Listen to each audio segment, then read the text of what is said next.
If your goals this year are to grow your following on Instagram or make more sales or connect more in the DMs, hey, that's wonderful. Doing it without having an email list in place, sorry to tell you, friend, that's not going to cut it. Hey, and welcome to the Creative Marketing Show. I'm your host, Angela S. Doyon. This is the podcast for ambitious women in business looking to cut the BS, stop dancing for likes, and learn to create honest and genuine marketing strategies that don't cause burnout and overwhelm. Have a question about content creation, social media, or maybe you're looking for more clarity on how to take your business to the next level. This is the show that brings the answers to your questions each and every week. So first of all, we do not own our audiences on Instagram or on Facebook or on YouTube or Pinterest.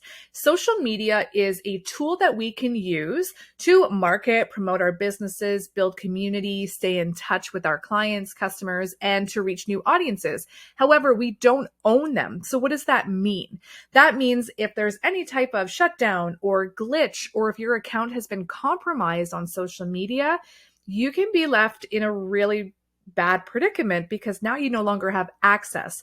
Think of it this way. If you're about to launch a new product or you have a big promotion or it's a big sale going on and you're relying solely on your audience on social media to be the ones, to market to and who are hopefully going to purchase from you, if you don't have access to them, then what?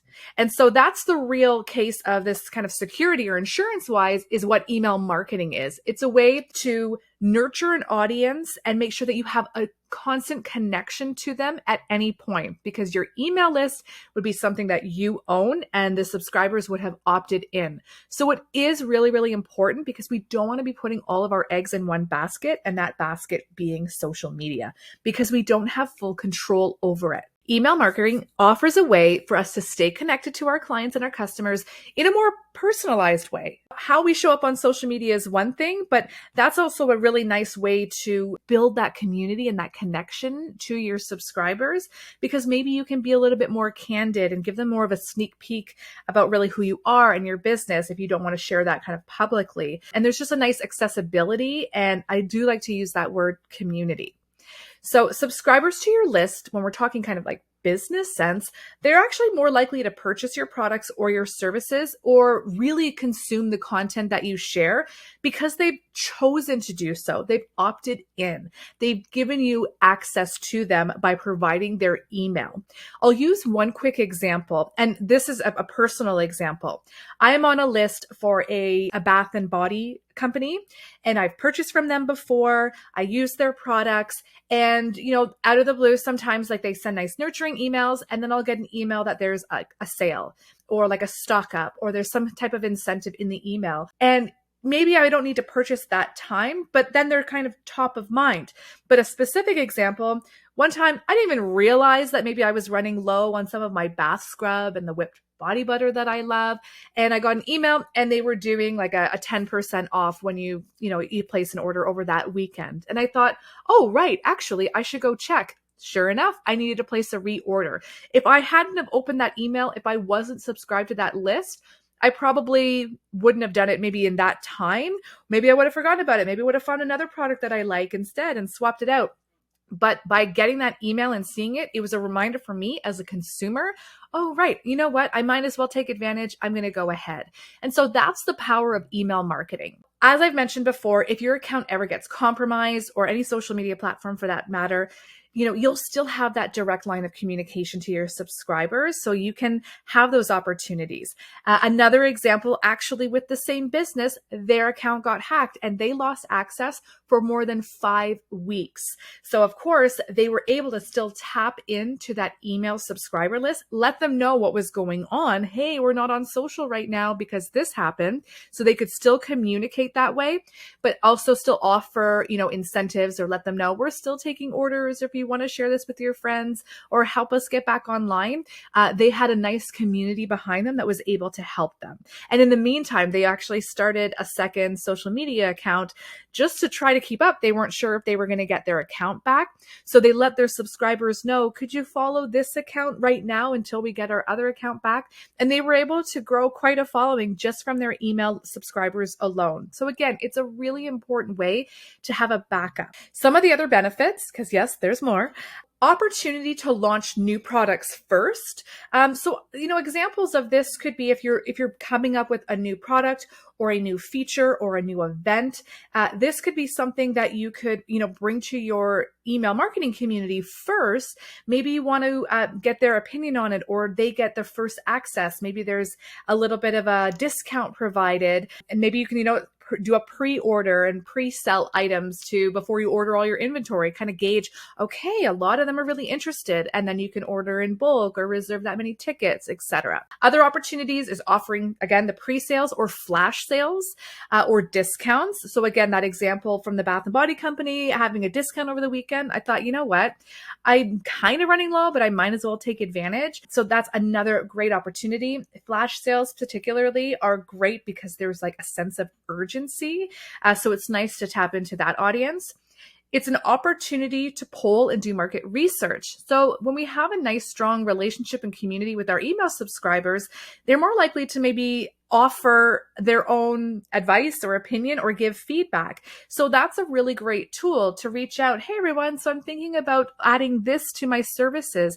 What do you think? Or what would you be looking for if I offered something like this? Or maybe you're a handbag company and you have a few color swatches, and you can go to your audience who've maybe already purchased from you before, or they're loyal fans, and you can ask them, would you prefer this color or this color or this color? And so it's a nice way to let your audience be a part of your business, but it's also a great way to gather really valuable information that you can use moving forward. It's great for customer retention. So specifically, customers who have already purchased from you, either your products or booked your services, and you can keep kind of coming back to them. They might be more likely to purchase again or to book with you again. It keeps your business top of mind. It's nice to see those little emails come through. It's like, oh, right, I haven't thought about that. Top of mind is really important. And 99% of email users check their inbox every day, with some checking 20 times a day. So of those people, 58% of consumers check their email first thing in the morning. This is valuable information. So when it comes to social media, I feel like social media, we might sometimes be in a lot of audiences, they're not as engaged or focused because it's so quick. I know for myself personally, opening up, I'm not as invested in what I'm viewing on something like Instagram as I am when I'm actually reading my emails that are coming directly to me. So just some things to consider. So I'm going to run through a few providers. So if you haven't gotten started with email marketing yet, these are 3 that I've worked with. I'm going to share a little bit more about the one that I prefer, which is Flowdesk. But to start, ConvertKit is one that you can get started with. It does actually, no pun intended, convert well with most websites. So there's really good integration there. They obviously have lots of tiered in terms of pricing. So you can get started and sign up for free, and that will give you up to 300 subscribers. So if you're just getting started, that's a great way to get started. You get the unlimited landing pages, unlimited forms, or once you start to get over those 300 subscribers, you can start to pay like a monthly fee or an annual fee. And then there's Creator Pro as your list starts to grow. These particular prices are in USD, as well as MailChimp. These prices are in Canadian.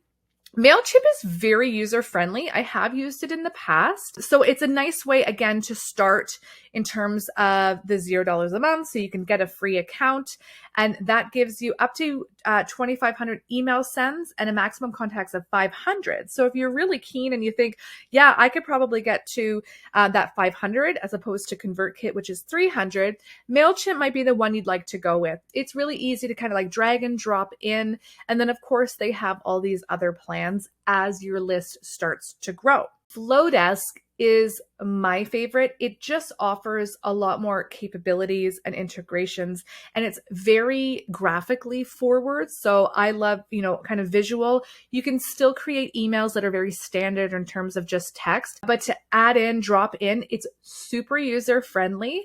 And you can get started to try it for a free trial. This one, I believe you do have to pay once your free trial is over, but I highly suggest it is worth every penny because it has made it super, super simple.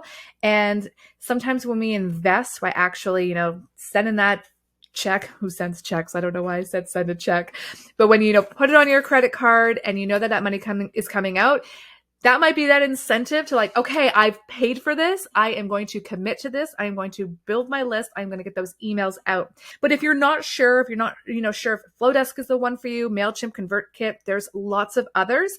That's why they do have those trials. So if you ever take part in a trial, go through and just see which one is the easiest and user friendly and you feel most comfortable with, because there's nothing worse than investing in a platform and then it's really confusing and difficult, because then that kind of keeps us at a standstill.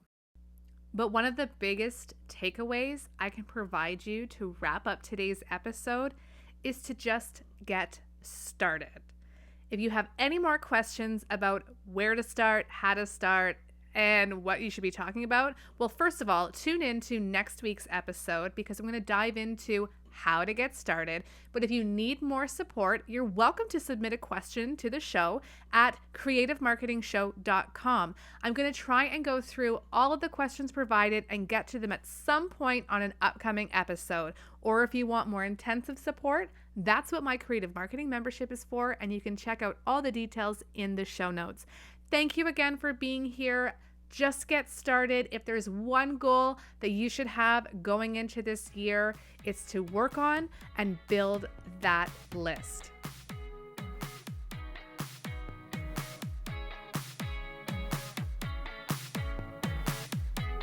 Thank you for tuning in to another episode of the Creative Marketing Show. In order for our show to grow, we rely on ratings and reviews. So how about it, friend? Will you jump over to Apple Podcasts, search Creative Marketing Show, and leave your rating and review?